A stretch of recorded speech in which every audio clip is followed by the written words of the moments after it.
Hello guys, வந்துட்டேன். எல்லோரும் எப்படி இருக்கீங்க? கடைசியாக சிங்கப்பூர் ஜூவை பற்றி ஒரு வீடியோ போட்டிருந்தேன். அதோட மிச்சம் மீதி வீடியோ தான் இதெல்லாம். மறக்காமல் பார்த்துருங்க.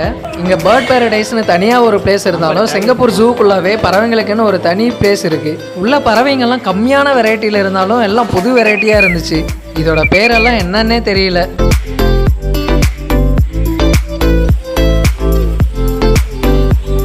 இங்கே பாருங்க ஏதோ குட்டியாக மான் மாதிரியே இருக்குது. பா, இதை பாருங்க, ஒவ்வொன்றும் நல்லா மாடு சைஸில் இருக்கு. ஐயா, ரக்கூன். அடே, ரக்கூன் என்னடா ஆனந்தம் அப்படின்னு நீங்கள் கேட்கலாம். நாங்கள் பார்க்கறதுக்கு கிட்டத்தட்ட ஒரே மாதிரி இருப்போம். நம்பலையா? இதோ பாருங்க. இதை தொடவும் செஞ்சேன். இதை தொடும்போது இது அமைதியாக இருக்குமா இல்லை பின்னாடி திரும்பி கடிச்சிருமான்னு ஒரு த்ரில்லாகவே இருக்கும். இதுக்கு முன்னாடி வீடியோ பார்க்கணுன்னா சேனலுக்கு கீழே டச் பண்ணுங்கள். தேங்க்ஸ் ஃபார் வாட்சிங். டாடா.